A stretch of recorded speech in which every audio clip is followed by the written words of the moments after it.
بسم الله الرحمن الرحيم.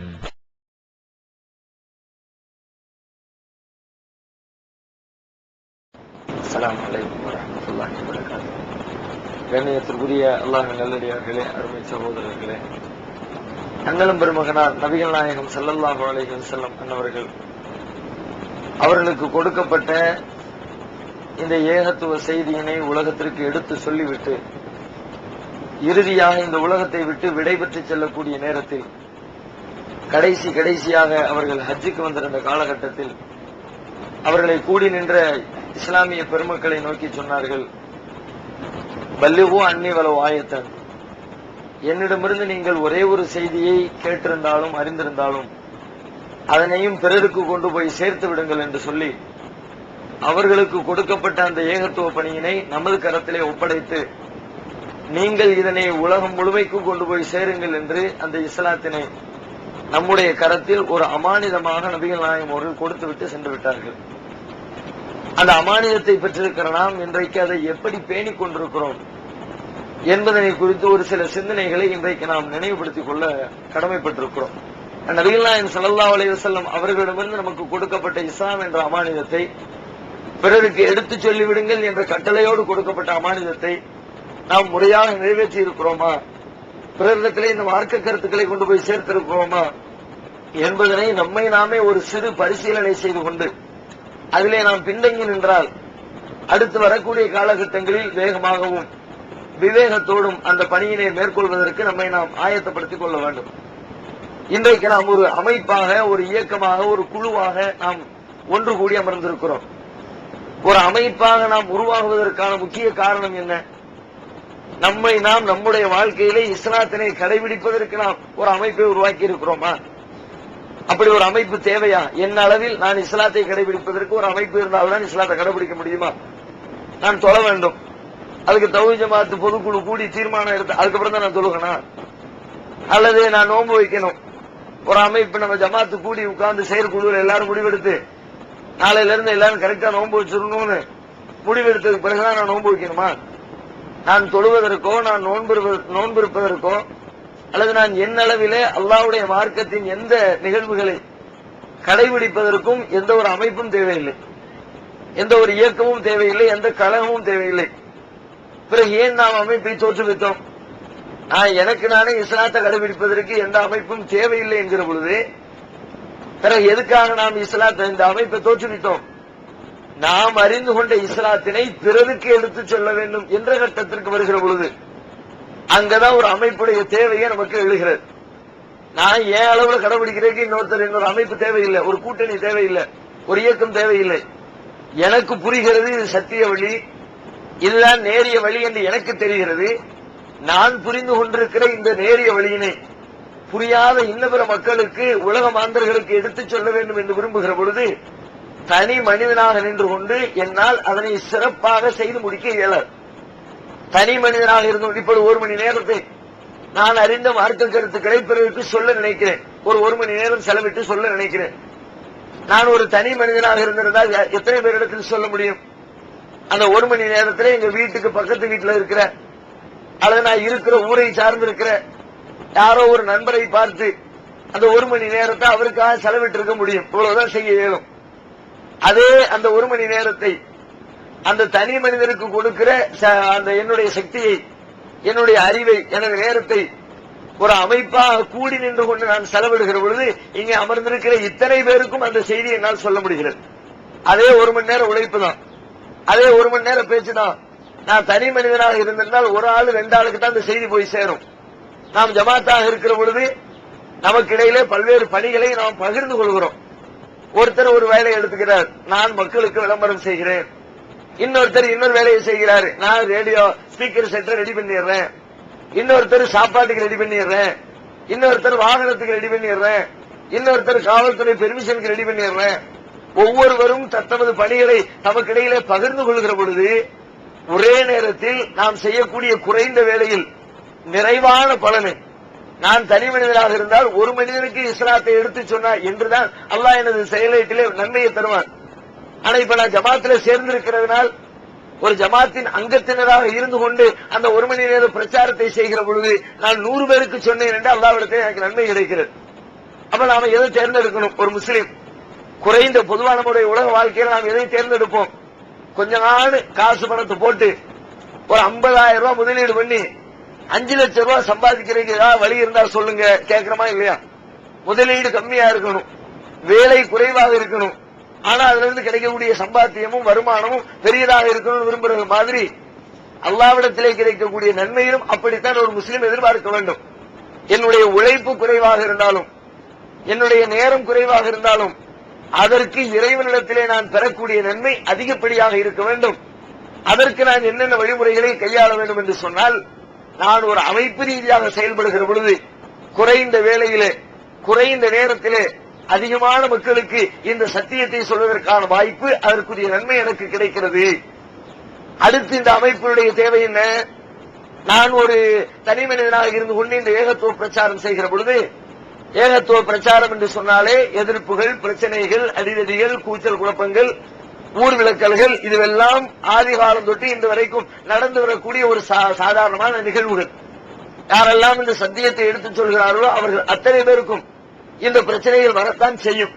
பிரச்சனைகள் இல்லாமல், கஷ்டங்கள் இல்லாமல், எதிர்ப்புகளை சந்திக்காமல் சத்திய பிரச்சாரத்திலே இதுவரைக்கும் யாரும் மேற்கொண்டதில்லை, இனிமேலும் யாரும் மேற்கொள்ள போவதும் இல்லை. அப்படியானால் நான் தனி மனிதனாக நின்று கொண்டு ஒரு பிரச்சாரம் செய்கிறேன், அதிலே எனக்கு எதிர்ப்புகள் வருகிறது, என்னை அடிக்கிறார்கள், உதைக்கிறார்கள், எனக்கு துன்பத்தை தருகிறார்கள். என்னால் களத்திலே என்னுடைய உயிர் மூச்சு இருக்கிற வரைக்கும் நின்று போராட இயலாது. அதே ஒரு அமைப்பாக திரண்டு நின்றால் என்னை எதிர்க்கிறவர்களுடைய எதிர்ப்பு குறையும், என்னை அடிக்கிறவர்களுடைய அந்த பலம் குறையும். எனக்காக திரண்டு அவர்கள் ஒரு கூட்டமாக நின்றால் நாம் இன்னொரு கூட்டமாக எதிர்த்து இன்னொரு புறத்திலே நின்று கொண்டிருப்போம். அப்ப நாம கடைசி உயிர் மூச்சு இருக்கிற வரைக்கும் இந்த பிரச்சாரம் தொடர்ந்து தொய்வில்லாமல் எதிர்ப்புகளை எதிர்நீச்சலோடு கடந்து செல்லக்கூடிய தைரியமும் மனோபக்குவமும் நமக்கு தேவைப்படும். எப்பொழுது இந்த அமைப்பாக இருந்தால் அந்த பலம் நமக்கு கிடைக்கும். அதன் மூலமாக இந்த ஏகத்துவத்தை, இஸ்லாத்தை பற்றியுள்ள மார்க்க கருத்துக்களை, இஸ்லாத்தினுடைய செய்திகளை பிறருக்கு எடுத்துச் சொல்வதற்கு நமக்கு அது ஒரு வாய்ப்பாக அமையும். இப்படி பல்வேறு நன்மைகள் நமக்கு தாவாவை மையமாக கொண்டு மார்க்க கருத்துக்களை பிறருக்கு சொல்வதற்கு வாய்ப்பு வேண்டும் என்ற ஒரே ஒரு அடிப்படை அம்சத்தை மனதில் கொண்டுதான் நாம் அமைப்பை உருவாக்கி இருக்கிறோம். இப்ப நாம் இந்த அமைப்பிலே ஒரு அங்கத்தினராக இருக்கிறோம் என்று சொன்னால், அதிலே உண்மையாளராக இருக்கிறோம் என்று சொன்னால், நாம கவனிக்க புரிந்து கொள்ள வேண்டிய முதல் அம்சம், நான் என்ன அளவில் மார்க்கத்தை கடைபிடிப்பதற்கு மட்டும் இந்த அமைப்பில் நான் உறுப்பினராக சேரவில்லை, இந்த அமைப்பினுடைய நிர்வாகியாக நான் இருக்கவில்லை. நான் அறிந்த மார்க்கத்தை பிறருக்கு அறிவிப்பதற்குத்தான் இதற்குள்ளே நான் நின்றாயிருக்கிறேன். இப்ப எல்லாருக்கும் என்ன கடமை? நீங்க இந்த ஜமாத்துல நுழைஞ்சிருக்கிறீங்க என்று சொன்னால் அடுத்தவங்களுக்கு சொல்லத்தான் நுழைஞ்சிருக்கிறீங்க. சொல்றதுக்குன்னு சொல்லி உள்ள வந்துட்டு சொல்லாம உட்கார்ந்து இருந்தா அது பொய் இல்ல, ஏமாத்து வேலை இல்லையா? நீங்க உள்ள வந்ததே சொல்றதுக்கு தான். நான் அமைப்பில உறுப்பினர் என்று சொல்லவே பிறருக்கு பிரச்சாரம் செய்வதற்கு தான். அதற்குத்தான் இந்த ஜமாத்திற்குள் நீங்கள் பிரவேசித்திருக்கிறீர்கள். வேற எந்த நோக்கமும் இருக்க முடியாது. அப்படி இருந்துச்சுன்னா அதனால உங்களுக்கு எந்த பிரயோஜனமும் இருக்காது. இந்த அமைப்புக்கு இன்னைக்கு மாசு இருக்குது, டிஎன்டிஜேவா இன்னைக்கு வளர்ந்து வரக்கூடிய அமைப்பு, அரசியல் ஒரு பெரிய சக்தியா வேற இருக்குது, இவங்க சொல்லக்கூடிய கருத்துக்கு கவர்மெண்ட்ல வெயிட் இருக்குது, இவங்க பின்னணியில இருந்த எதிரிகள் நம்முடைய பிசினஸ் நல்ல முறையில் பலப்படுத்தலாம். இந்த நோக்கத்தோடு நீங்கள் அமைப்பில் சேர்ந்திருந்தால் அதனுடைய ரூட்டே வேற, அதுக்கு அல்லாஹ் கொடுக்க கூடிய கூலியும் வேற. ஆனால் நம்ம யாரும் அப்படி இல்லை. எல்லாமே நன்மை எதிர்பார்த்துத்தான் கூட்டணியிலே அமர்ந்திருக்கிறோம், சேர்ந்திருக்கிறோம். அந்த நன்மைக்கான முக்கிய குறிக்கோள் என்ன? நான் அறிந்ததை பிறருக்கு அறிவித்தல். அறிவிக்காமல் இருந்தால், உள்ளே வந்துவிட்டு அறிவிக்காமல் இருந்தால் நீ பொய் சொல்கிறாய். இந்த அமைப்பில் இருப்பதாக நீ பொய்யாக பேசுகிறாய். அமைப்பில் இருப்பதற்குரிய நோக்கம் என்னவோ அந்த நோக்கத்தை இழந்துவிட்டு சும்மா பேரளவிலே நீ இந்த அமைப்பின் உறுப்பினராக இருந்து கொண்டிருக்கிறாய் என்பது அதனுடைய பொருள். அடிப்படையாக நான் இந்த அமைப்பிலே ஒரு இயக்கத்தை கண்டு உருவாக்கி இருப்பதே பிறருக்கு இஸ்லாத்தை எடுத்துச் சொல்வதுதான் என்பதை முதலிலே நாம் புரிந்து கொள்ள வேண்டும். அப்படிப்பட்ட அந்த நோக்கத்தை இன்றைக்கு நம்ம எத்தனை பேர் சரிவர நிறைவேற்றிக் கொண்டிருக்கிறோம்? எல்லோரும் இந்த பிரச்சார பணியை கையில் எடுத்திருக்கிறோமா? இஸ்லாமிய மார்க்கத்தை பற்றி எந்த அளவிற்கு வலியுறுத்துகிறது? நாம் ஏன் இப்படி இந்த செட்டப்பிற்குள் வந்தோம்? சிறந்த சமுதாயம் என்பதற்கான அளவுகோல் இந்த இஸ்லாமிய பிரச்சாரத்தில் தான் இருக்கிறது. குந்தும் கைர உம்மத்தின் உக்ரிஜத் லின்னாஸ், ஒன்றுக்கு பல நூறு தடவைகள் நாம் கேள்விப்பட்டிருக்கிற திருமறையினுடைய வசனம் இது. நீங்கள் தான் உலகிலே தோற்றுவிக்கப்பட்ட சமுதாயத்திலே மிகச்சிறந்த சமுதாயமாக திகழ்கிறீர்கள். காரணம் என்ன? தஅமுரூன பில் மஅரூஃப், நன்மைகளை சொல்லுகிறீர்கள். தன்ஹவுன அனில் முன்கர், தீமைகளை விட்டு தடுக்கிறீர்கள். வ துக்மினூன பில்லாஹ், அல்லாஹ்வை நம்புகிறீர்கள். அதனால் நீங்கள் சிறந்த சமுதாயம். நாம் சிறந்த சமுதாயம் என்று அல்லாஹ்விடத்தில் பெயர் பெற்றிருப்பதற்கான காரணம், நாம இந்த பிரச்சார பணியினை இது நல்லது என்று உலகத்திற்கு சொல்லுகிறோம், இது தீயது என்று தீமையை விட்டு மக்களை தடுக்கிறோம். அதனால் தான் இன்றைக்கு சிறந்தவர்கள் என்று அல்லாஹ்வால் பட்டம் சூட்டப்பட்டிருக்கிறோம். அந்த சிறப்பை நாம் கையில் எடுத்திருக்கிறோமா? அந்த பணியை, அந்த சிறந்தவர்கள் என்பதை தக்க வைத்துக் கொண்டிருக்கிறோமா? ஏதோ கூட்டம் போட்டா வர வேண்டியது, பயானுக்கு அழைச்சா வந்து உட்கார வேண்டியது, உட்கார்ந்து கேட்கிறது மட்டும்தான் நம்முடைய கடமையா? நாம் என்றைக்கு பேச போகிறோம்? என்றைக்கு எடுத்துச் செல்ல போகிறோம்? இஸ்லாமிய பிரச்சாரம் என்று ஏதோ மேடை போட்டு பேசுறது மட்டும் பிரச்சாரம் இல்லைங்க. மேடை போட்டு பேசுவதை விட உங்களுடைய வாழ்க்கையில் ஒவ்வொரு தனி மனிதரும் இன்னொரு தனி மனிதனை சந்தித்து இது போன்ற சத்திய கருத்துக்களை பேசிக்கொண்டே இருக்கணும். அத்தனை பேருக்கும் கடமை இது. ஒரு 10 பேரை கூட்டி வச்சு ஒரு மேடையை போட்டு ஒரு விழாவை நடத்தி ஒரு நிகழ்ச்சி ஏற்பாடு பண்ணி அவர் மார்க்கத்தை சொல்லட்டும் என்று ஒருவர் தலையிலே பொறுப்பு சுமத்தப்படக்கூடாது. அத்தனை பேருக்கும் இதுல பங்களிப்பு இருக்க வேண்டும். எல்லாரும் இதுல இன்வால்மெண்ட் காட்டணும். உங்க ஒவ்வொரு தனி மனிதனுடைய தலையிலும் நபிகள் நாயகம் இந்த அமானியத்துவத்துக்கு தலையில வச்சுட்டு இதை அடுத்தவனுக்கு சொல்லு. கேட்டா நம்ம ஆட்கள் என்ன சொல்றது? எனக்கு அந்த அளவுக்கு தெரியாத சொல்ற அளவுக்கு ஏன் நீங்க பிரச்சாரம் பண்றது இல்ல, ஏன் நீங்க சொல்றது இல்லன்னு கேட்டா, நமக்கு அந்த அளவுக்கு ஒண்ணும் மார்க்க விஷயம் தெரியாதுங்க. எந்த அளவுக்கு தெரியும்? எந்த அளவுக்கு தெரியும்? தொழ வேண்டும் தெரியும்ல, தொழுகையை விட்டா கேடுன்னு தெரியும்ல. ஒண்ணுமே தெரியாம ஜீரோவா இருக்கிற இஸ்லாத்தை பத்தி அல்லாஹ் ஒருத்தங்கிறது தெரியும்ல, தர்காவுக்கு போறது தப்புன்னு தெரியும்ல, தாயத்து கட்டுறது குற்றம்னு தெரியும்ல, அவுளியா கிட்ட கையேந்திரது பாவம்னு தெரியும்ல. ஒண்ணுமே தெரியாம நம்ம ஜீரோவா உட்கார்ந்து இருக்கிறோம். ஏதோ மேடையில பேசுற அளவுக்கு சரளமாக நம்மால் பேச இயலாமல் போகலாம். அந்த மேடை கூச்சம் நம்மிடத்திலே இருக்கலாம். மிக அதிகமான ஆழமாக கற்றறியாமல் ஓரளவிற்கு கற்று தேர்ந்தெடுக்கலாம். எல்லோர் மீதும் இஸ்லாம் இந்த பிரச்சார பணியினை சுமத்துகிறது. அல்லாஹ்வுடைய மார்க்கம் நம்ம அனைவர் மீது எல்லாத்தையும் கற்று 7 வருஷம் படிச்சு 10 வருஷம் படிச்சு அதுக்கு பிறகு போய் தான் பிரச்சாரம் பண்ணணும்னு அல்லாஹ்வுடைய தூதர் சொல்லல. ஒரு வசனத்தை படிச்சாலும் சொல்லுங்களா? ஒரு வசனம் கூட உங்களுக்கு தெரியாதா? யாரு இன்னைக்கு பிரச்சாரம் செய்யாமல் இருக்கிறோமோ, யார் இன்றைக்கு பிறரிடத்தில் பிரச்சாரம் செய்கிற பொழுது தயக்கம் கொள்கிறோமோ, நமக்கு அந்த அளவுக்கு தெரியாது, விவரம் பத்தாது என்று நாம் சொல்லிக் கொள்கிறோமோ, உண்மையில நமக்கு ஒரு செய்தி கூடவா தெரியாது? ரசூலுல்லாஹ் என்ன சொன்னாங்க? வலவ் ஆயத்தன், ஒரு வசனமாக இருந்தாலும் ஒரே ஒரு செய்தியாக இருந்தாலும் அதையும் சொல்லு. எல்லாத்தையும் தெரிஞ்ச பிறகுதான் சொல்ல வேண்டும் என்று வந்தால் உலகத்தில் யாருமே சொல்ல இயலாது. எல்லாம் தெரிந்தவர் யார் இருக்கிறார்? எனக்கு எல்லாம் தெரியுமா? அது உலகத்தில் இருக்கிறவர் யாருக்காவது எல்லாம் தெரியும் என்று ஒருத்தர் கூட நிப்பாட்டுக்கு பார்க்கலாம். யாருக்கு எல்லாம் தெரியாது? ஒருத்தருக்கு 5 தெரிந்திருக்கும், இன்னொருத்தருக்கு 8 தெரிந்திருக்கும், இன்னொருத்தருக்கு 10 தெரிந்திருக்கும், இன்னொருத்தருக்கு 40 தெரிந்திருக்கும். தெரிவில வித்தியாசம் இருக்குமே ஒழிய 100% தெரிந்து கொண்டு இந்த பிரச்சாரத்தை யாரும் மேற்கொள்ளவில்லை. அப்படி மேற்கொள்ள இயலாது. எல்லாவற்றையும் கற்றறிந்ததற்கு பிறகுதான் சொல்வேன் என்று சொன்னால் உங்களுக்கு அருகிலே எத்தனையோ தீமைகள் நடக்கும். அந்த தீமைகளை தடுக்க வேண்டிய பொறுப்புகளை நீங்கள் தட்டி கழிக்கிறீர்கள். எத்தனையோ நன்மைகளை செய்ய வேண்டியது இருக்கும், அந்த நன்மைகளை செய்யாமல் நீங்கள் புறக்கணிக்கிறீர்கள் என்ற குற்றத்திற்கு ஆளாதீர்களே தவிர எல்லாத்தையும் தெரிஞ்சுக்கிட்டு தான் சொல்வேன் என்பது தவறு. இன்னும் சொல்ல போனால் நபிகள் நாயகம் ஸல்லல்லாஹு அலைஹி வஸல்லம் அவர்கள் இஸ்லாத்தை சொன்னார்களே, அவர்கள் எப்படி சொன்னார்கள்? ரசூலுல்லாஹ்வுடைய லெவல்ல வச்சு யோசிங்க. எல்லாத்தையும் தெரிஞ்சுக்கிட்டா சொன்னாங்க. ரசூலுல்லாஹ் ஆரம்பத்தில் இஸ்லாத்தை சொல்லும் போது நபிகள் நாயகத்துக்கு என்ன தெரியும்? முதலா அல்லாஹ் குர்ஆன்ல 5 வசனத்தை இறக்கலாம். இக்ரா பிஸ்மி ரப்பிக்கல் லதீ ஹலக் ஹலக்கல் இன்சான மின் அலக் இக்ரா வ ரப்புக்கல் அக்ரம் அல்லதீ அல்லம பில் கலம் அல்லமல் இன்சான மாலம் யாலம். இதைத்தான் ரசூலுல்லாஹ்வுக்கு சொன்னா அல்லாஹ். ஆரம்பத்தில் வந்த போதனை இதுதான்.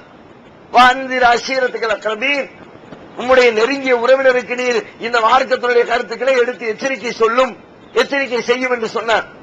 ரசூலுல்லாஹ் என்னத்தை செஞ்சாங்க? மொத்த குர்ஆன்ல உள்ள சாராம்சத்தை போய் பிரச்சாரம் பண்ணாங்களா? ஒண்ணுமே தெரியாது ரசூலுல்லாஹ்க்கு. இந்த 5 வசனம் மட்டும்தான் தெரியும். ஆரம்பத்தில் அவர்களுக்கு 10 வசனம் இறங்கி இருந்தால் அந்த 10 மட்டும்தான் தெரியும். அதை சொல்லுகிற பொழுது 20 வசனம் இறங்கி இருந்தால் 20 மட்டும்தான் தெரியும், வேற ஒண்ணும் தெரியாது. 4 வசனம் இறங்கி இருந்தால் அது மட்டும்தான் தெரியும், வேற எதுவும் தெரியாது. அவங்களுக்கு எவ்வளவு தெரிஞ்சிட்டோ அவ்வளவு சொன்னாங்க. எல்லாவற்றையும் தெரிந்துதான் சொல்ல வேண்டும் என்று சொன்னால் அதற்கு நபிகள் நாயகம் கூட விதிவிலக்காக வந்து சேர மாட்டார்கள் என்பதை முதலிலே நாம் புரிந்து கொள்ள வேண்டும். அதனால் அமர்ந்திருக்கிற அத்தனை பேரும், ஏகத்துவத்தை தெரிந்து வைத்திருக்கிற அத்தனை பேரும் மார்க்கத்தை பிறரிடத்தில் எடுத்துச் சொல்ல வேண்டிய கடமையை அல்லாஹ்வும் அல்லாஹ்வுடைய தூதரும் நம்முடைய தலை மீது சுமத்தி இருக்கிறார்கள், ஒரு அமானிதமாக வழங்கி இருக்கிறார்கள் என்பதனை நாம் முதலிலே புரிந்து கொள்ள கடமைப்பட்டிருக்கிறோம். வெளிவந்துவிட்டது இஸ்லாம் கூறும் குடும்பவியல் ரமலான் மாதம் தொடர் சொற்பொழிவு 5 டிவிடிகளாக விலை ரூபாய் 150 மட்டுமே. கூரியர் செலவு தனி. கிடைக்கும் இடம் TNTJ வீடியோ விஷன் நம்பர் 30 அரமனைக்காரன் தெரு, மன்னடி, சென்னை 1. இதுல இருந்து கிரேட் எஸ்கேப் ஆறதுக்கு ஒரு அழகான ஐடியா நானே உங்களுக்கு சொல்லி தரேன்.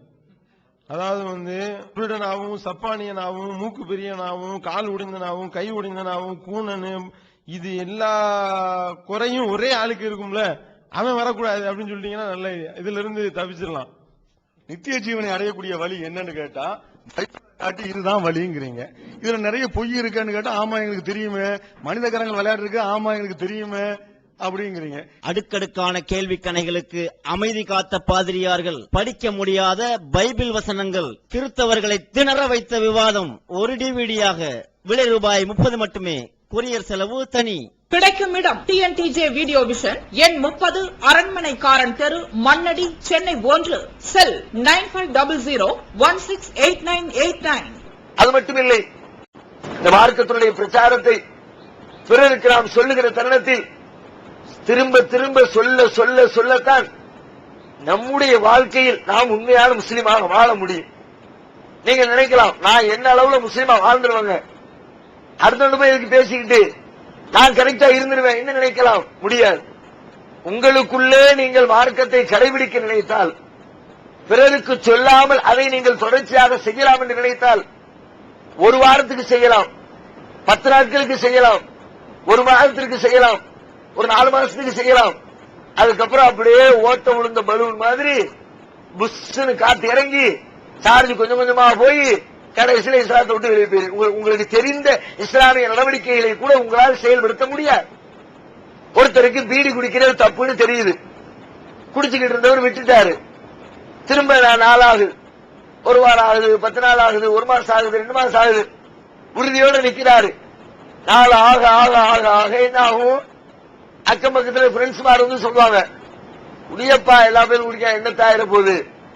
அவன் பக்கத்துல உட்கார்ந்து அவனுக்கு வெறுப்பேற்றுற மாதிரியே அப்படியே சுருள் சுருளா புக விடுவான்.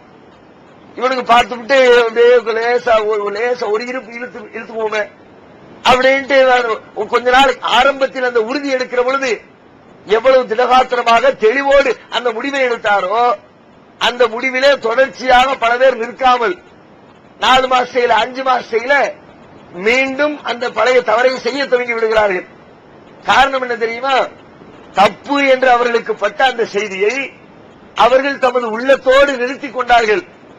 அந்த தப்பை எடுத்து அடுத்தவரிடத்தில் பிரச்சாரம் செய்ய துவங்கி இருந்தால், குடிக்கிற இன்னொருத்தரை பார்த்து அவர் சொல்ல ஆரம்பித்திருந்தால், யார் யாரெல்லாம் பீடி குடிக்கிறார்களோ, யார் யாரெல்லாம் சிகரெட் குடிக்கிறார்களோ அவர்களை எல்லாம் சந்தித்து இது தவறு, அல்லாஹ் தடுக்கிறான், உன்னை நீயே கொலை செய்து கொள்வதற்கு சமம் என்றெல்லாம் திருமறை குர்ஆனுடைய வசனங்களை மேற்கோள் காட்டி அந்த தீமையை அவர் விலக்கி கொடுத்திருந்தால், அவருடைய மனசு நினைச்சா கூட லேசா ஒரு இழுப்புமே நினைச்சா கூட அவரால் இழுக்க முடியாது. ஏன், அவன் வந்து கேட்பாங்களா, என்ன நேற்று பெருசா பேசுனேன், யோக்கிய மாதிரி வந்து பேசுன, நீங்க குடிக்கிறீங்க கேட்பான்ல, அந்த கிடிக்கு பிடி இருந்தா தான் நீங்க சரியா நிக்க முடியும்.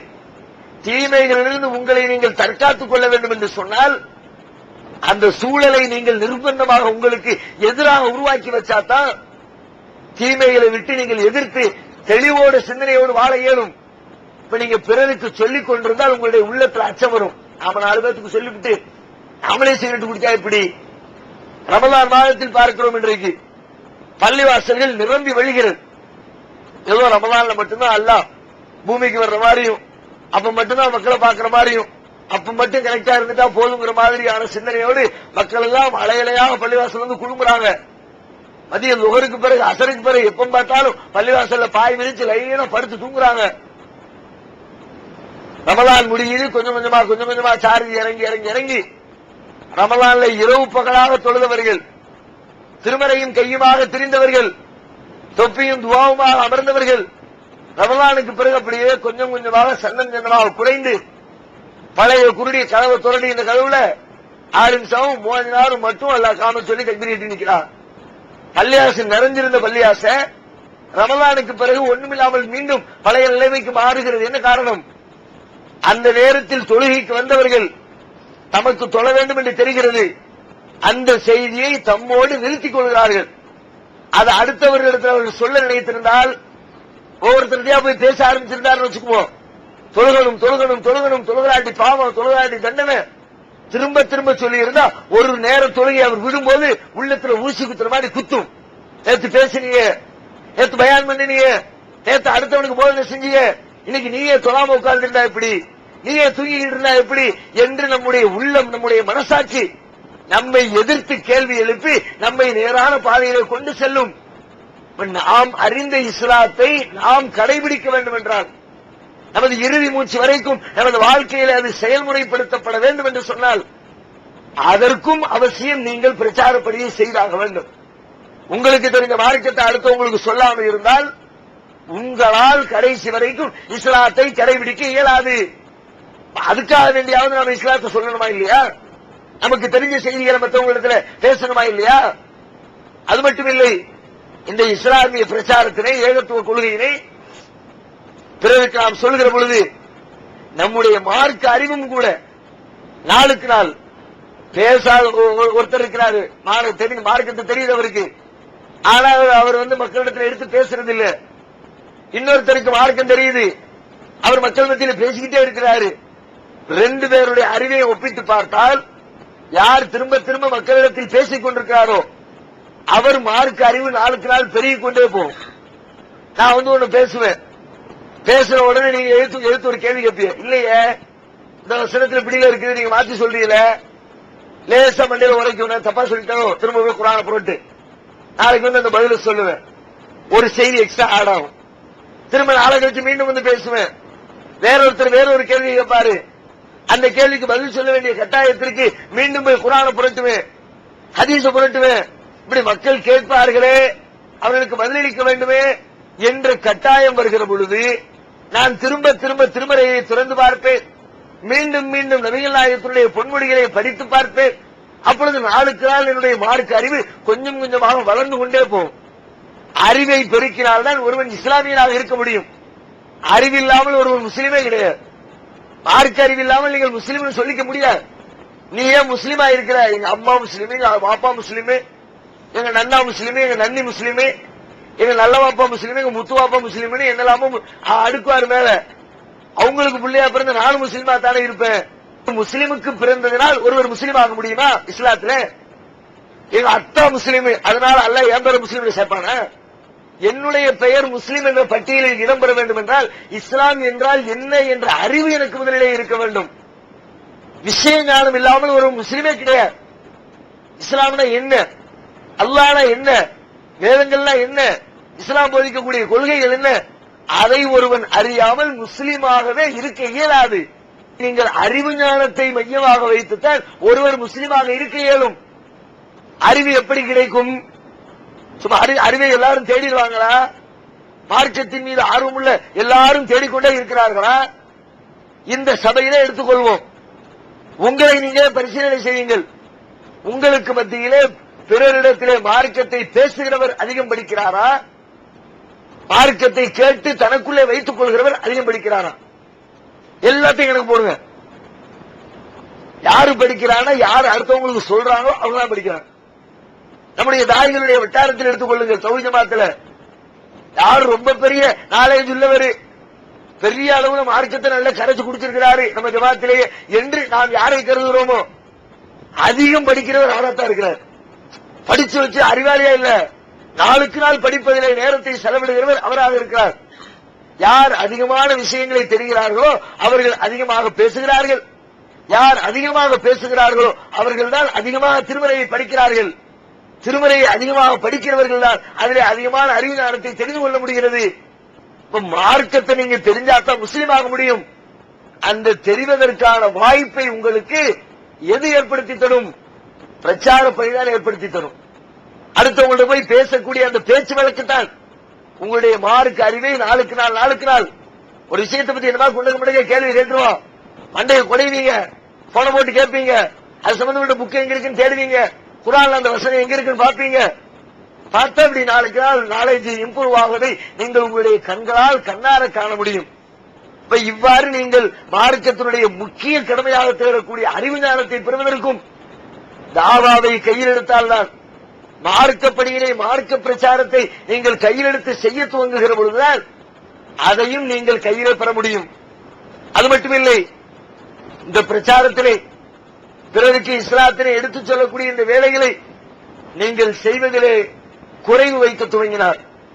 உங்களுக்கு தெரிந்த நன்மைகளை சொல்லாமல், உங்களுக்கு தெரிந்த தீமைகளை விட்டு தீமை செய்யக்கூடிய மக்களை தடுக்காமல் நீங்கள் வாய்பத்தி மௌனமாக நின்று கொண்டிருந்தால் அந்த தீமைகளை நான் தான் தீமை செய்யலையே நீங்க நினைக்க முடியாது. தீமையை செய்கிறவனுக்கு என்ன தண்டனை உண்டோ அந்த தண்டனையிலே ஒரு பகுதி தீமை செய்யாமல் அதே நேரத்தில் அந்த தீமைக்கு எதிராக குரல் கொடுக்காமல் இருக்கிறாரு அவரையும் வந்து சேரும் நபிகள் சொல்லுகிறார்கள். அழகான ஒரு உதாரணத்தின் மூலமாக திருமறை குர்ஆன் ஒரு வரலாற்று செய்தியின் மூலமாக நமக்கு சொல்லித் தருகிறது. நபி ஸல்லல்லாஹு அலைஹி வஸல்லம் அவர்கள் ஒரு உதாரணத்தை சொல்கிறார்கள். கடலிலே ஒரு கப்பல் செல்கிறது. கப்பல்ல மேலடுக்கு கீழடுக்கு 2 அடுக்கு இருக்குது. கீழே உள்ளவர்களுக்கு தண்ணீர் வேண்டும் என்று சொன்னால் மேலே இருக்கிறவர்களிடத்திலே போய் தண்ணீரை மெத்திட்டு வந்துதான் குடிக்கணும், குளிக்கணும், தேவைக்கு பயன்படுத்தணும். டெய்லி மேல போய் எடுத்துட்டு வர்றாங்க. ஒரு நாள் கீழே உள்ள கூட்டம் ஒரு சின்ன ஆலோசனை கூட்டம் கூடிச்சு. எப்ப பார்த்தாலும் மேல போய் தண்ணி எடுத்துட்டு வர வேண்டியதா இருக்குது, பெரிய சிரமமா இருக்குது, நிறைய தேவையில்லாம மேல போய் எடுத்துட்டு வரணும். கப்பலுக்கு கீழே தான் எவ்வளவு தண்ணி ஓடுது லிட்டர் கணக்குல. லேசா ஒரு ஆணி எடுத்துட்டு பட்டுன்னு போடுவோம், பொத்துக்கிட்டு தண்ணி தானா குப்பு குப்புன்னு வரப்போகுது, தேவைக்கு உபயோகப்படுத்திக்கலாம கீழே உள்ளவன் பூரா சேர்ந்து பட்டமேச மாநாடு போடுறான். இந்த செய்தி மேல உள்ள அறிவாளிகளுக்கு கிடைக்குது. அவன் என்ன செய்யணும்? உண்மையில் அறிவாளியா இருந்தால் ஓட்டையிட்டே போட்டானா வந்து நின்று தடுக்கணும். மேல உள்ள அறிவாளி என்ன சொல்றான்? அவனு இதை கேடு கட்டு போறான், நம்மளும் ஓட்டையை போட்டான், அவன் தானே போட்டான், எப்படியும் போறான்ட்டு மேல உள்ள சும்மா உட்கார்ந்து இருந்தால் மூழ்க போவது யார்? கீழே உள்ளவன் மாத்திரமா, மேல் உள்ளவனும் சேர்ந்தா? நபிகள் கேட்கிறார்கள். இதே நிலைமைதான். அவன் தானே தப்பு செய்யறான், நான் என்ன அப்படின்னு நான் சும்மா இருந்தால் அவன் மட்டும் மூழ்க மாட்டான், நீயும் சேர்ந்து மூழ்குவாய். உன்னை அறியாமல் நீனும் இந்த தவறிலே போய் சில நேரங்களில் வீழ்ந்து விடுவாய். நமக்கு அருகிலே எத்தனையோ தீமைகள் நடக்கும். நம்ம வீட்டுக்கு பக்கத்துல ஒரு தவறான காரியம் நடந்து கொண்டிருக்கிறது. நாம டெய்லி அந்த பாதையில போறோம் வர்றோம். ஒருவேளை நம்ம கூட உறுதியா இருந்துடலாம், நம்ம பிள்ளைங்களும் போகும் வரும். என்ன ஆகும்? நம்மையும் அறியாமல் நாமும் சில நேரம் கால் வைத்து விடுவோம், அல்லது நம்ம புள்ள போய் அந்த தீமையில போய் விழுந்துருவான். உங்க பிள்ளை அந்த தீமையை செய்யக்கூடாது நினைத்தால் அந்த தீமையை நீங்க முதல்ல விரட்டணுமா இல்லையா? அந்த தீமைகளை விட்டு நீங்கள் பிறரை தடுக்கவில்லை என்று சொன்னால் செய்தவர்களுக்கு வரக்கூடிய தண்டனையில் ஒரு பகுதி செய்யாமல் இருந்தாலும் உனக்கும் வரும். ஏன் செய்யாமல் இருந்தது மாத்திரம் இல்லை இஸ்லாத்துல, நீ தப்பு செய்யக்கூடாது மட்டும் சொல்லல, ஒருத்தர் செஞ்சா அதை தடுக்கவும் செய்யணும். தப்பையும் செய்யக்கூடாது, செய்யறதை பார்த்துட்டு சும்மா இருக்கவும் கூடாது. அப்பதான் உனக்கு நன்மை. குர்ஆன்ல அல்லாஹ் ஒரு அழகான வரலாற்று செய்தியை சொல்றான். பனு இஸ்ரவேலர்கள் அவங்களுக்கு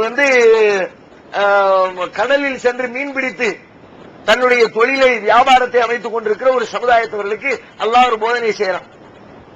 சனிக்கிழமைகளில் மீன் பிடிக்க செல்லக்கூடாது, அதை இறைவனுக்காக வழிபாட்டிற்காக ஒதுக்கிவிட வேண்டும்.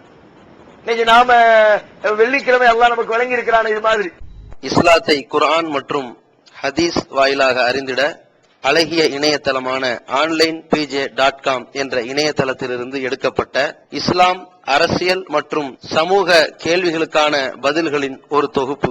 கொள்கை விளக்கம், தொழுகை, நோன்பு, ஜக்காத், ஹஜ், அரசியல் மற்றும் பொதுவான பதில்கள் உள்ளிட்ட சுமார் 300 கேள்விகளுக்கான பதில்கள் அடங்கிய இந்த புத்தகத்தின் விலை ரூபாய் 150 மட்டுமே. தமிழ்நாடு தௌஹீத் ஜமாத்தின் புதிய வெளியீடு, மாதம் ஒரு பிரசுரம், கட்டுரைகளின் தொகுப்பு, விலை ரூபாய் 120 மட்டும். கிடைக்கும் இடம் TNTJ வீடியோ விஷன், எண் 30, அரண்மனைக்காரன் தெரு, மண்ணடி, சென்னை 1. செல் 9500168989. இப்போது புத்தம் புது வடிவில் பல சிறப்பம்சங்களுடன் onlinepj.com மற்றும் tntj.net இணையதளங்கள். உணர்வு முஸ்லிம் சமுதாயத்தின் நம்பர் 1 தமிழ் வார இதழ். உறங்கிக் கிடந்த முஸ்லிம்களின் உணர்வுகளை தட்டி எழுப்பது 13 ஆண்டு கால வரலாற்று சாதனை படைத்த ஒரே இதழ் உணர்வு. செய்திகளின் நடுநிலைமை, விமர்சனங்களின் நேர்மை, சமுதாய செய்திகளுக்கு முன்னுரிமை, இஸ்லாத்தின் எதிரிகளை அடையாளம் காட்டுதல், அரசியல், ஆன்மீகம் பற்றிய கேள்விகளுக்கு ஆணித்தரமான பதில்கள், ஆய்வு கட்டுரைகள், பல சுவையான அம்சங்களுடன் வெளிவரும் உணர்வின் வாசக சமுத்திரத்தில் நீங்களும் சங்கமமாகுங்கள். ஆண்டு சந்தா உள்நாடு ரூபாய் 400, வெளிநாடு ரூபாய் 2300, தனி இதழ் ரூபாய் 8. உங்கள் டிராஃப்ட்களை Muslim media trust number 7, Vadamaraikkar street, 2nd floor, Mannady, Chennai 1 என்ற முகவரிக்கு அனுப்பி வையுங்கள். வெள்ளிக்கிழமை ஜும்மாவுடைய தினத்துல நமக்கு கூட முழு நாள் தடுக்கப்படல. ஜும்மாவுக்குன்னு வாங்க சொல்லியாச்சா, தொழுகையை முடிக்காத வரைக்கும் நீ வியாபாரம் பண்ணாத. யா அய்யுஹல்லதீன ஆமனூ இதா நூதிய லிஸ்ஸலாத்தி மின் யௌமில் ஜும்ஆத்தி ஃபஸ்அவு இலா திக்ரில்லாஹி வதருல் பைஅ. மூமின்களே, ஜும்மாவுடைய தொழுகைக்காக அழைக்கப்பட்டால் நீங்கள் அல்லாஹ்வை நினைவு கூறுவதற்காக விரைந்து வாருங்கள், வியாபாரத்தை விட்டுவிடுங்கள் என்று அல்லாஹ் சொல்லி காட்டுறான். நாம வியாபார அந்த ஜும்மாவுடைய நேரத்தில் வியாபாரம் செய்து கொண்டால் அது நமக்கு தடுக்கப்பட்டிருக்கிறது. அதே போன்று சனிக்கிழமைகளில் அந்த சமுதாயத்தவர்கள் கடலுக்கு சென்று மீன்பிடிக்க நினைத்தால் அதை அல்லாஹ் தடுத்திருந்தார். ஆனா என்ன பிரச்சனை, போகாமத்தான் இருந்துச்சு ஒரு கூட்டம். பார்த்தா இன்னைக்கு சனிக்கிழமை காலையில கடற்கரையில போய் பார்த்தா மற்ற நாளை விட சும்மா கும்பு கும்பு கும்புன்னு மீன் வந்து கடற்கரை ஓரத்துல வந்து மேயுது, வாய நீட்டிக்கு நிக்குது. பார்த்தாலே மீன் பிடிக்கிறவங்க ஆசையா போச்சு. வெள்ளிக்கிழமை நேற்று பிடிக்க போனோம்னா போட் எடுத்து உள்ள போக வேண்டியது இருந்துச்சு. அதே மாதிரி ஞாயிற்றுக்கிழமை போகணும்னா கூட உள்ள 4 கிலோமீட்டர் 5 கிலோமீட்டர் உள்ள போய் பிடிச்சிட்டு வர வேண்டியது இருக்குது. சனிக்கிழமை மட்டும் வசமா வந்து மாட்டுத. ஒரு அரிப்பு அள்ளணும்னா 4 நாளைக்கு சும்மா உட்காந்துடலாம, அவ்வளவு மீன் கிடைக்குது, ஏன் விடுவானு சொல்லிவிட்டு வலையை விசிட்டாங்க, மீன் பிடிக்க ஆரம்பிச்சுட்டாங்க. அல்லாஹ்வுடைய சட்டத்தை மீறிவிட்டார்கள். அதை பார்த்து கொண்டிருந்த ஒரு கூட்டம் வந்து அவர்களை தடுக்கிறது.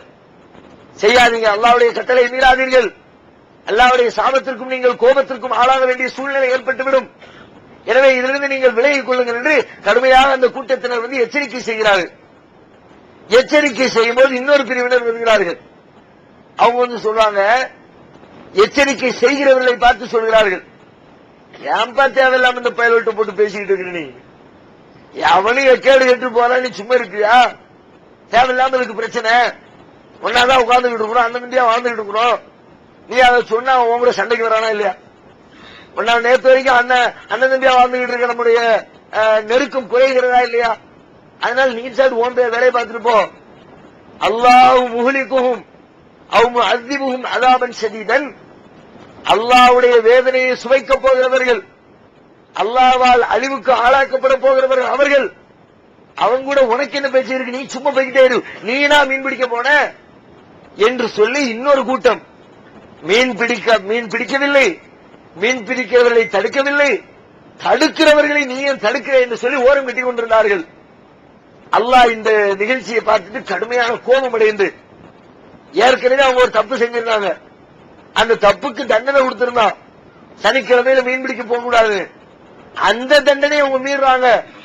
ஏற்கனவே ஒரு தப்பு செஞ்ச, அந்த தப்புக்கு பரிகாரமா ஒண்ணு சொன்ன, அதையும் மீறிக்கிட்டு நீ வேலையை செஞ்சனா அல்லாஹ் பொறுத்துக்குவானா? அல்லாஹ் கடுமையான கோபம் கொண்டு அந்த மக்களை அவர்கள் மீது தன்னுடைய வேதனை அனுப்புகிறான். எப்படி வேதனை? அவர்களை எப்படியே உருமாற்றம் செய்து, நஜீசுகளை தின்னு திரியுதே பன்றி, அந்த பன்றிய மாதிரி 6 அறிவு படைத்த இந்த மனுஷனை, நல்ல திடகாத்திரமான உடல் படைத்திருக்கிற இந்த மனித படைப்பை, அல்லாஹ் ரசித்து ருசித்து படைத்திருக்கிற இந்த மனித படைப்பை அல்லாஹ்வே அப்படி பன்றியா மாத்திரான். இன்னும் சிலரால் குரங்கா மாத்திரான். குரங்குகளாகவும் பன்றிகளாகவும் அவர்களை அல்லாஹ் திருமறை குர்ஆன்ல சொல்லக்கூடிய வரலாறு இது. அவர்களை உருமாற்றம் செய்து அதுக்கப்புறம் கொஞ்சம் 2-3 நாளைக்கு பிறகு அப்படியே அவங்கள அல்லாஹ் அழிச்சிடறான். அழிக்கப்பட்டது யாரு தெரியுமா? காப்பாற்றப்பட்ட பிரிவினரை மட்டும் அல்லாஹ் சொல்றான். யார் அந்த தீமையை விட்டு தடுத்தார்களோ அவர்களை மாத்திரம் நாம் காப்பாற்றினோம், மற்றவர்களை உருமாற்றம் செய்து அளித்தோம். மற்றவர்கள் யாரெல்லாம் இருக்கிறார்கள்? தீமையை செய்தவர்களும் இருக்கிறார்கள், தீமையை செய்யாதவர்களும் இருக்கிறார்கள். நம்முடைய பார்வையில நான் தான் தப்பு செய்யலையே, நான் தான் தர்காவுக்கு போகலையே, நான் தான் யாரையும் ஏமாத்தலையே, நான் தான் மௌலூது ஓதலையே, நான் தான் மதுபான அருந்தலையே, நான் தான் விபச்சாரம் செய்யலையே, நான் எந்த தீமைகளையும் புரியலையே, நான் மதுகப பின்பற்றலையே, நான் நல்லவனாய் இருக்கிறேனே என்று நாம் நினைக்கிறோமே. இது அல்லாஹ்விடத்திலே போதாது. அப்படி இருந்தால் அல்லாஹ் அதை திருப்தி பெற மாட்டான். நீ நல்லவனாய் இருந்தா மட்டும் பிரச்சனை கிடையாது. உன் பக்கத்தில் ஒருத்தர் தீயவனாய் இருக்கிறானே, அவனுக்கு நீ என்ன செய்தாய்? உன் அண்ணன் தவறு செய்யறான், உன் தம்பி தவறு செய்யறான், உன்னுடைய தாய் தவறு செய்கிறாள், உன்னுடைய தந்தை தவறு செய்கிறார். உண்மையில உன் தாய் மேல பாசம் இருக்குது, தந்தை மேல பாசம் இருக்குது, ஏன் தௌஹீத போய் சொன்னா பிரச்சனை வரும் என்று ஒதுங்குகிறாயே, உண்மையான பாசம் என்ன? ஒருத்தர் கண்டறியாத ஒருத்தர் போய்கிட்டு இருக்கிறார், ஒரு பெரிய குழி ஒண்ணு கிடக்குது, குழியில போய் அவரையும் தெரியாம கிட்ட போயிட்டாரு. பக்கத்துல நான் போறேன், உண்மையில அவர் மேல எனக்கு பாசம் இருந்தா நான் என்ன செய்யணும்? அவர் அந்த குழியில இருந்து பாதுகாத்து ரூட்டை திருப்பி சரியான ரூட்டை காட்டினால் நான் மனிதாபிமானம் உள்ளவன், நான் அவர் மீது பாசம் கொள்கிறவன் என்று அர்த்தம். ஆனால் உளுந்து தொலையட்டும் சும்மனினா அதை விட மிகப்பெரிய கேடுதான இது.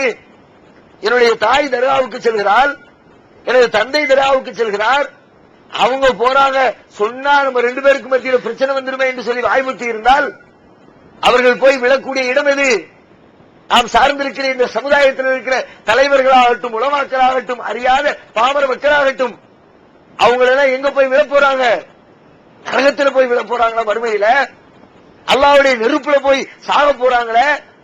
அதற்கு நாம் என்ன செய்தோம்? உண்மையில் அவர்கள் மீது பற்றும் பாசம் நமக்கு இருக்கும் என்று சொன்னால், அவர்களை வேதனையிலிருந்து காப்பாற்ற வேண்டும் என்ற உணர்வு நமக்கு இருக்கும் என்று சொன்னால், அவர்கள் நம்ம என்ன திட்டினாலும் சரி, எவ்வளவு ஏசினாலும் சரி, எவ்வளவு துன்பத்திற்கு நம்மை ஆட்படுத்தினாலும் சரி, அதையெல்லாம் பொருட்படுத்தாமல் அவர்கள் தீமையில் விழுந்துவிடக் கூடாது என்ற எண்ணத்தோடு தடுத்து நிறுத்த வேண்டிய பொறுப்பு நமக்கு இருக்கிறதா இல்லையா? அத்தனை பேரும் நம்முடைய உறவுகளிடத்திலும், உற்றார் உறவினரிடத்திலும், நெருங்கிய நண்பர்களிடத்திலும், நம்மை சார்ந்திருக்கிற மக்களிடத்திலும், அத்தனை மட்டத்திலும் இந்த ஏகத்துவ பிரச்சாரத்திலே அழைப்பு பணியினை நாம் திரும்ப திரும்ப திரும்ப நம்மால் இயன்ற வரைக்கும் செய்து கொண்டே இருக்க வேண்டும். அதிலே கடுகளவிற்கு கூட நாம் குறை வைத்து விடக் கூடாது.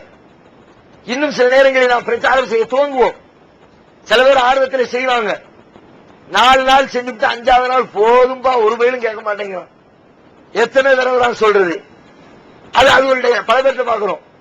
பல பேருடைய வாழ்க்கையில போதும் எல்லாம் சொல்லியாச்சு, பார்த்தாச்சு, ஒரு வேலும் திருந்த மாட்டேங்கிறான். வருஷம் 5 வருஷமா சொல்லியாச்சு, 10 வருஷமா சொல்லியாச்சு, கத்துன்னு கத்தியாச்சு, எவனும் கேட்க மாட்டேங்கிறான். அப்படின்ட்டு அப்படியே அந்த வேலையை விட்டு உட்கார்ந்துட வேண்டியது. நீங்க திருத்தவா போனீங்க, நீங்க அவர்களை திருத்தி வென்றெடுக்கவா போனீங்க, அவர்களிடத்திலே சொல்ல போனீர்கள். அதுதான் உங்க வேலை. திருத்துற வேலையை அல்லாஹ் அவங்கள்ட்ட கொடுக்கல, அல்லாஹ் அவங்க கையிலே வச்சுக்கிட்டாங்க.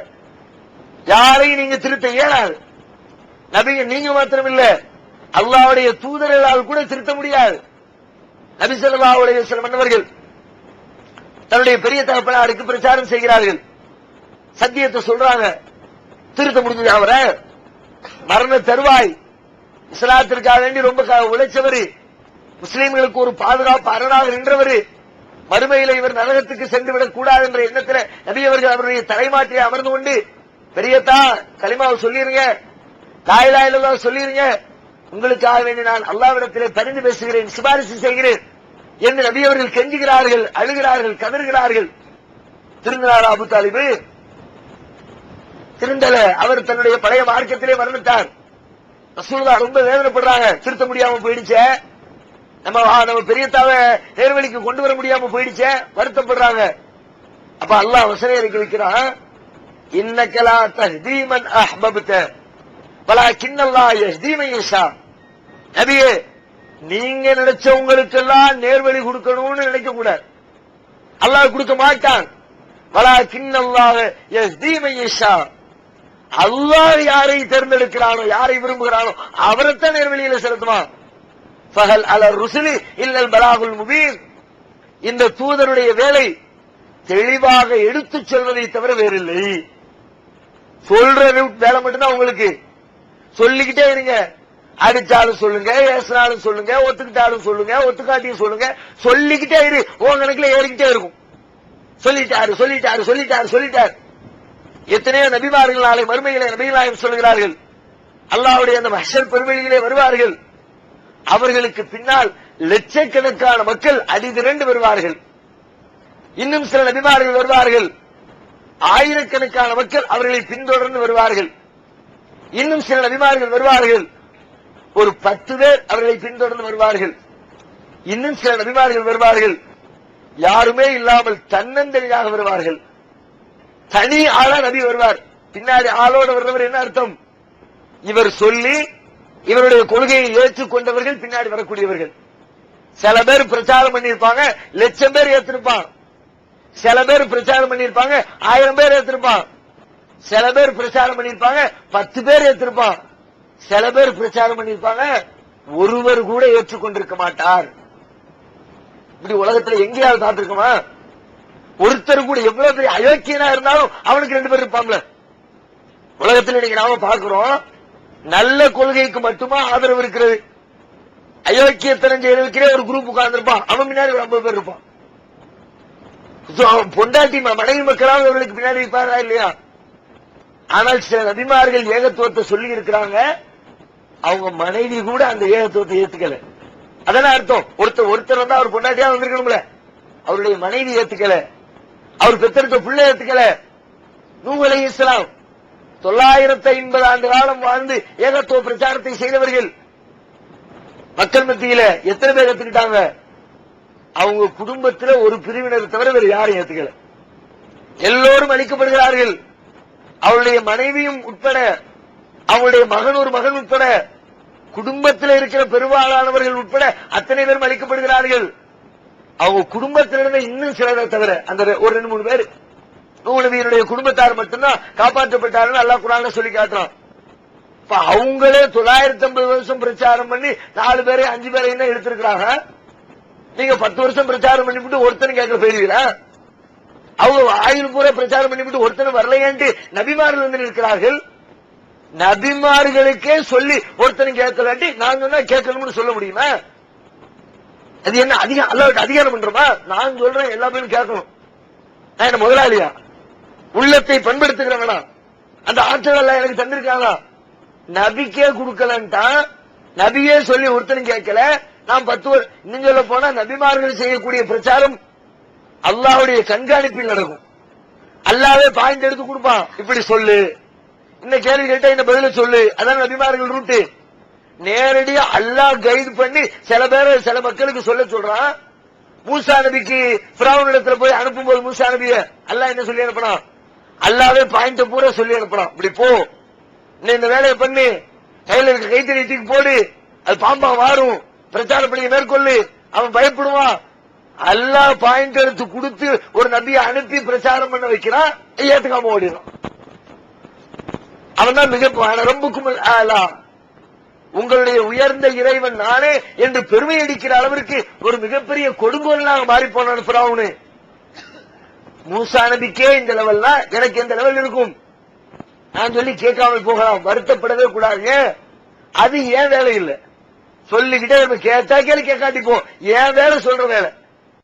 இப்போது விற்பனையில் இஸ்லாம் கூறும் பொருளியல் அவர்கள் பிஜே அவர்கள் உரையாற்றிய பொருளாதாரம் சம்பந்தமான 27 மணி நேர தொடர் சொற்பொழிவு. என்ன வியாபாரம் செய்யலாம், பங்குச் சந்தையில் ஈடுபடலாமா, இன்சூரன்ஸ் செய்யலாமா, எம்எல்எம் வியாபாரத்தில் ஈடுபடலாமா, குத்தகை, பங்கு வணிகம் மற்றும் வியாபாரம் தொடர்பான அனைத்து சந்தேகங்களுக்கும் குர்ஆன் ஹதீஸ் அடிப்படையில் தெளிவான விளக்கங்கள் 3 டிவிடிகளாக விலை ரூபாய் 75 மட்டுமே. கிடைக்கும் இடம் டிஎன்டிஜே வீடியோ விஷன், நம்பர் 30, அரண்மனைக்காரன் தெரு, மண்ணடி, சென்னை 1. திருக்குர்ஆன் தமிழாக்கம் பி ஜெய்னுலாபிதீன். அனைவருக்கும் புரியும் எளிய நடை. தேவைப்படும் வசனங்களுக்கு தெளிவான விளக்கங்கள். கலை சொற்களின் விளக்கங்கள். திருக்குர்ஆன் எவ்வாறு அருளப்பட்டது, எவ்வாறு தொகுக்கப்பட்டது என்பது குறித்து முழுமையான விளக்கம். நபிகள் நாயகம் ஸல்லல்லாஹு அலைஹி வஸல்லம் காலம் முதல் இன்று வரை குர்ஆன் பாதுகாக்கப்பட்ட வரலாறு. திருக்குர்ஆன் இறைவனின் வார்த்தைகள் என்பதற்கான அடுக்கடுக்கான ஆதாரங்கள், முந்தைய பதிப்புகளை விட மெருகூட்டப்பட்ட செய்திகள், கூடுதலான பக்கங்கள், அழகிய வடிவமைப்பு, உயர்தரமான பைண்டிங். விலை ரூபாய் 300 மட்டுமே. வெளியீடு மூன் பப்ளிகேஷன், நம்பர் 83/3, முதல் மாடி, மூர்தரு, Mannady, Chennai 1. Phone 65690810. TNTJ video vision, எண் 30, அரண்மனைக்காரன் தெரு, மண்ணடி, சென்னை 1. செல் 9500168989. நபிகள் நாயகத்தின் 13 ஆண்டு கால பிரச்சாரத்தில் அல்லாஹ் அவர்களுக்கு கொடுத்த நன்மைகளை எவ்வளவோ நமக்கு 25 வருஷத்துல அதையெல்லாம் விட அதிகமாகவே நமக்கு மக்களை அதன் மூலமாக வென்றெடுப்பதற்கு ஒரு வாய்ப்பை அல்லாஹ் ஏற்படுத்தினாங்க இல்லையா? நாம அதை யோசிக்கவே கூடாது. கேட்கலையே, ஏத்துக்கலையே, நல்லா தெரியும் ஏத்துக்க மாட்டார்கள், வருத்தப்படக்கூடாது. நல்ல நபிகள் நாயகம் ஸல்லல்லாஹு அலைஹி வஸல்லம் அவங்க ஏகத்துவத்தை சொல்லும் போது யூதர்களுக்கும் கிறிஸ்தவர்களுக்கும் இவர்தான் இறைவனின் தூதர் என்று நன்றாக தெரியும், கடுகளவிற்கு சந்தேகம் இல்லாமல் தெரியும். அல்லதீன ஆத்தைனாஹுல் கிதாப யஅரிஃபூனஹு கமா யஅரிஃபூன அப்னாஹும். அல்லாஹ்வே குர்ஆன்ல சொல்றான், நாம் யாருக்கு வேதத்தை வழங்கினோமோ அவர்கள் இந்த சத்தியத்தை, இந்த தூதரை அறிந்து கொள்கிறார்கள். எப்படி? கமா யஅரிஃபூன அப்னாஹும், தமது பிள்ளைகளை அறிவதை போன்று அறிகிறார்கள். அவங்க பெத்தெடுத்த பிள்ளையை எப்படி தெரியும்? அவங்களுக்கு பார்த்தா படிச்சுன்னு தெரியும்ல. தாம்பத்த பிள்ளை தெரியாம போமா, அவனுடைய பிள்ளையை எப்படி தெளிவாக தெரிந்து கொள்வார்களோ அதே போன்று மிக தெளிவாக தெரிந்து வைத்திருந்தார்கள். இவர்தான் இறைவனின் தூதர், இவர் சத்தியத்தை தான் சொல்லுகிறார், இவர் சொல்லுகிற மார்க்கம் தான் உண்மை மார்க்கம் என்பதை அறிந்திருந்தார்கள். ஆனாலும் ஏற்கல. அதே மாதிரி இங்கேயும் நடக்கும், நமக்கும் நடக்கும். நாம போய் சொல்லுவோம், நல்லா தெரியும் இதுதான் உண்மை. நம்ம இடத்துல பல பேர் சொல்லுவாங்க, எல்லாம் சரிதாங்க, நீங்க சொல்றதா ரைட்டு தாங்க, அப்ப வந்துருங்க பள்ளியாசலுக்கு முடியாது, ஜமாத் இருக்குது, பெரியவங்க இருக்கிறாங்க, ஊர் இருக்கு, நிர்வாகம் இருக்கு. நம்ம இடத்துல ஸ்டேட்மெண்ட் கொடுத்து விட்டு மறுப்பாங்க. சரிதான், உண்மைதான் என்பதை ஒத்துக்கொண்டதற்கு பிறகு இல்லையே, சரி ஏத்துக்க முடியாத, நாம அதை குறித்து கவலைப்பட வேண்டிய அவசியமோ தேவையோ நமக்கு இல்லை. அல்லாஹ் ரப்பல் ஆலமீன் நீ சொன்னாயா சொல்லவில்லையா, அதுதான் நம்ம இடத்துல கேட்கிற கேள்வி. இன்னும் சொல்ல போனால் யூசுப் அலைஹிஸ்ஸலாத்துடைய வரலாறு எல்லாம் சொல்லி காட்டுறாங்க. சூரா யூசுப்ல யூசுப் அலைஹிஸ்ஸலாம் தவறு செய்யவில்லை. அந்த பொம்பளை ரூமை பூட்டி போட்டுக்கிட்டு யூசுப் அலைஹிஸ்ஸலாத்தை தப்பான பாதைக்கு அழைக்கிறார். யூசுப் அலைஹிஸ்ஸலாத்துக்கு அல்லாஹ் ஒரு ஆதாரத்தை காட்டுறான். யூசுப் நபி காலமா ஆதல்லாஹ், அல்லாஹ்விடத்தில் நான் பாதுகாப்பு தேடுகிறேன். இன்னஹு ரப்பி அஹ்ஸன மஸ்வாய், என் இறைவன் எனக்கு அழகான தங்குமிடத்தை வழங்கி இருக்கிறான். இன்னஹு லா யுஃப்லிஹுல் ஸாலிமூன், அநியாயக்காரன் வெற்றி பெற மாட்டான், நான் இந்த பாவத்தை செய்ய மாட்டேன்னு ஓடுறாங்க. பொம்பளை விட மாட்டேங்கிறான், துரத்துறா, ஓடுறாங்க, துரத்துறா, ஓடுறாங்க, துரத்தி பிடிச்சி சட்டை பிடிச்சி இழுக்கிறா, சட்டை திமிரிக்கிட்டு ஓடுறாங்க, சட்டை கிழியுது. இழுச்சிட்டு வெளியே வந்த உடனே பார்த்தா வெளியில அந்த பொம்பளை புருஷன் வந்து நிக்கிறான். வந்தா அப்படி ஒரு நிமிஷத்துல அப்படி பிளேட்டை டக்குனு மாத்தி போட்டா. அத்தையெல்லாம் ஒரே அழுவை ஆரம்பிச்சுட்டு ஒப்பாரி வச்சுக்கிட்டு, அத்தையெல்லாம் புள்ள மாதிரி வளர்த்தமே இந்த யூசுப்பே என்ன காரியம் பண்ணா தெரியுமா உங்க வீட்டுக்காரிட்ட என்கிட்ட எல்லாம் அயோக்கியத்தனத்தை பண்ணிவிட்டு ஆளு பார்த்து விட்டாரு, தப்பிக்க முடியாதுன்ற சூழ்நிலை வந்த உடனே பிளேட்டை மாத்தி போட்டு அவன் தான் என்கிட்ட தப்பா நடக்க வந்தான் அப்படிங்கிற மாதிரி பிரச்சனையை கொண்டு போறான். விசாரணை வைக்கிறார்கள். பெரியவர் தீர்ப்பு சொல்றாரு, சட்டம் முன்னாடி கிழிஞ்சிருக்கா பின்னாடி கிழிஞ்சிருக்கா பாரு. முன்னாடி கிழிஞ்சிருந்தா யூசுப் போய் மல்லுக்கு நின்று பாரு, அந்த பொம்பளை தள்ளி இருக்கும், சட்டை கிழிஞ்சிருக்கும், முன்பக்கம் கிழிஞ்சிருக்கும். பின்னாடி கிழிஞ்சிருந்தா அந்த ஆள் ஓடி இருப்பாரு, நம்ம துரத்தி இருக்கும். பின்னாடி கிழிஞ்சிருந்தா அந்த பொம்பளை மேல தப்பு இருக்குது, பாரு சட்டை என்னாரு, சட்டை பின்னாடி கிழிஞ்சிருக்கு, கன்ஃபார்ம் ஆயிடுச்சு யூசுப் தப்பு செய்யல. அப்ப நிரபராயன் வெளியில அனுப்ப வேண்டியதானே, நல்லவரு, இந்த பொம்பளை தப்பு செஞ்சிருக்கா அடி வளர்த்திக்குள்ள வைன்னு சொல்லணும்ல. அவர் தப்பு செய்யாது நிரபராது என்று தெரிந்ததற்கு பிறகு என்ன செய்யலாம் என்று யோசித்து யூசுஃபை ஜெயிலுக்குள் அடைப்போம் என்று முடிவெடுக்கிறாரு. அடப்பாவிகளா, அவன் அந்த ஆள் நிரபராதின்னு முடிவாயிடுச்சு, இந்த பொம்பளை தான் தப்பு செஞ்சவன் முடிவாயிடுச்சு. தப்புக்கு தண்டனை கொடுக்கிறதுக்கு பதிலாக நீதிக்கு தண்டனை வழங்குவாங்களா, நியாயத்துக்கு தண்டனை வழங்குவாங்களா? எங்கேயாவது உலகத்தில் இப்படி ஒரு அக்கிரமம் நடக்குமா? ஆனால் நடந்தது, நபிமார்களுக்கு நடந்தது. அது மாதிரி நமக்கும் நடக்கும். நம்ம பக்கம் நியாயம் இருக்கு, பஞ்சாயத்து பேசுவார்கள், நீ சொல்றதுதான் சரிதான், குர்ஆனைத்தான் சொல்ற, ஆனாலும் மக்கள் காலகாலமா செஞ்சுக்கிட்டு இருக்கிறதையெல்லாம் விட முடியாதுப்பா அப்படின்னு பிளேட்டை மாத்தி போடுவாங்க. அதைக்கு பற்றியெல்லாம் நாம் கவலைப்படக்கூடாது. பிரச்சாரத்தை தொடர்ந்து செய்து கொண்டே இருக்க வேண்டும். இன்னும் சொல்வதாக இருந்தால் பல பேர் இந்த பிரச்சார பணியில் ஈடுபட்ட பல பேர் நாளுக்கு நாள் இந்த பிரச்சாரத்திலிருந்து விலகி ஒதுங்கிக் கொள்கிறார்கள். பல பேரை பார்க்கிறோம். காரணம் என்ன? பிரச்சாரத்திற்கு வரக்கூடிய எதிர்ப்புகளை பார்த்துவிட்டு, இதை கையில் எடுக்கும்போது வரக்கூடிய பிரச்சனைகளை பார்த்துட்டு, நமக்கு எதுக்கு இந்த பிரச்சனை, இதனால் பல்வேறு விதமான இழப்புகளை நாம் அடைகிறோம். இழப்பு இல்லாம பிரச்சாரம் செய்ய முடியாது, அழைப்பு பணி செய்ய இயலாது. அதுதான் ஆதம் அலைஹிஸ்ஸலாத்திலிருந்து இன்னைக்கு வரைக்கும் அல்லாஹ் சொல்லி தரக்கூடிய பாடம். ஏகத்துவத்தை சொல்ல ஆரம்பிச்சா அவனுக்கு பிரச்சனை வரத்தான் செய்யும். எந்த அளவுக்கு? நபி ஸல்லல்லாஹு அலைஹி வஸல்லம் அந்த சமுதாயத்திலே உயர்வான இடத்திலே வைத்து பார்க்கப்பட்டவர்கள். அவருடைய இயற்கை பெயரை சொல்லி அந்த சமுதாயம் கூப்பிடாரு. ரசூலுல்லாஹ் முஹம்மதுங்கிற பெயரை விட்டுவிட்டு அஸ்ஸாதிக், அல் அமீன், நேர்மையாளரே, நம்பிக்கைக்குரியவரே, ரசூலுல்லாஹ்வுடைய பெயரை மாத்தி இந்த பெயரை வச்சு கூப்பிட்டுக்கிட்டு இருக்கு. அப்ப எந்த அளவுக்கு அந்த சமுதாயம் நபியை மதித்திருக்கும் என்று பாருங்கள். எவ்வளவு நேர்மையா இருந்திருந்தா அந்த பெயரை சொல்லி ஒருத்தரை கூப்பிடுவாங்க. ஸல்லல்லாஹு அலைஹி வஸல்லம் அவர்களை அந்த சமுதாயம் அப்படித்தான் அழைக்கிறது. யோக்கியரே வாரும் அப்படித்தான் கூப்பிட்டார்கள். ஏன்? அந்த அளவிற்கு தெள்ள தெளிவாக யோக்கியத்தை தவிர இவரிடத்தில் அயோக்கியத்தனத்திற்கு கடுகளவிற்கும் இடம் கிடையாது என்று மொத்த சமுதாயமும் நம்பியது. தலைமையில் தூக்கி வைத்து போற்றியது. இவரிடத்திலே ஒரு பொருளை அமானிதமாக கொடுத்தால் அதிலே கடுகளவிற்கும் மோசடி இருக்காது என்று மொத்த கூட்டமும் நம்பியது. ரசூலுல்லாஹ் போய் பிரச்சார பணியை மேற்கொள்றாங்க. என்ன நடந்துச்சு? இன்னும் சொல்ல போனா அந்த பிரச்சாரத்தை ஸ்டார்ட் பண்ணும்போது நபிகள் நாயகம் ஸல்லல்லாஹு அலைஹி வஸல்லம் அவர்கள் உலகத்துல ஒரு வித்தியாசமான கோணத்தில் பிரச்சாரம் பண்றாங்க. லக்கத் லபிஸ்து ஃபீக்கும் உம்ரம் மின் கப்லிஹி, ஏனப்பா உங்களோடு நான் எத்தனை ஆண்டுகள் வாழ்ந்திருக்கிறேன், என் வாழ்க்கையை நீ பார்க்கலையா, சிந்திக்க மாட்டியா? நான் என்னைக்காவது பொய் பேசியிருக்கேனா, நான் என்னைக்காவது ஏமாத்தி இருக்கேனா, உண்மையத்தான் நான் சொல்லுவேன் என்று தனது கடந்த கால வாழ்க்கையை தூக்கி போட்டு ஏகத்துவத்தை இப்ப சொல்லுகிறார்கள். எல்லாரும் தலையாட்டி ஒத்துக்கிறான். ஆமா, நீங்க பொய் சொல்ல மாட்டீங்க. மா ஜர்ரபினா அலைக்க இல்ல அசுதுக்கா, உங்களிடமிருந்து உண்மையை தவிர வேறு எதையும் நாங்கள் கேட்டதில்லை. நீ எது சொன்னாலும் உண்மைதான், கண்ண முடிக்கு நம்புவோம். எல்லார்ட்டையும் ஸ்டேட்மெண்ட் வாங்கி விட்டு அடுத்து சொல்றாங்க, அப்படி நான் ஒண்ணு கேட்டுக்க, நீ வணங்கக்கூடிய இந்த தெய்வங்கள் எல்லாம் கடவுள்கள் இல்லை, அல்லாஹ்வை மட்டுமே அஞ்சுங்கள், அவனை தவிர அஞ்சுவதற்கு தகுதியானவர் யாரும் இல்லை. ஏகத்துவத்தை தூக்கி போடுறாங்க. என்ன ஆச்சு? தலைமையில் தூக்கி வைத்த சமுதாயம், சாதிக்கை அமீனே என்று புகழ்ந்த சமுதாயம், உண்மையை தவிர வேறு எதையும் கேள்விப்பட்டதில்லை என்று சொன்ன சமுதாயம், மறுகணமே அப்படி உள்டாவ மாறுது. மண் அள்ளி நபிகள் நாயகத்துடைய முகத்துல வீசுது. நாசமா போறவனை இதுக்குதான் எங்களை கூப்பிட்டியா?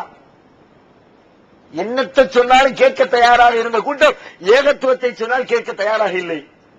ஏகத்துவத்தை சொல்ல ஒத்துக்க மாட்டேன், வேற எதெல்லாம் சொல்லு, என்ன அயோக்கியத்தனத்தை சொல்லு, சத்தியத்தை சொன்னால் ஏற்காது. உலகத்தினுடைய நியதி ஏகத்துவத்தில் என்பதை அப்படித்தான் இருக்கும். அதனால் அந்த பிரச்சனைகளை பார்த்துக்கிட்டு ஓடக்கூடாது. பிரச்சனைகளை சந்திக்காம நீங்க சொர்க்கம் செல்ல இயல. அம் ஹசிபுத்தும் அன் ததுகுலுல் ஜன்னத வலம்மா யஅதிகும் மஸலுல் லதீன கலவ் மின் கப்லிக்கும் மஸ்ஸத்துஹுமுல் பஸாஉ வல்லர்ராஉ வஸுல்ஸிலு ஹத்தா யகூலர் ரசூலு வல்லதீன ஆமனு மஅஹு மதா நஸ்ருல்லாஹ். அல்லாஹ் கேட்கிறான், சுவர்க்கத்திற்கு நீ சென்று விடலாம் என்று ஆசைப்படுகிறாயா?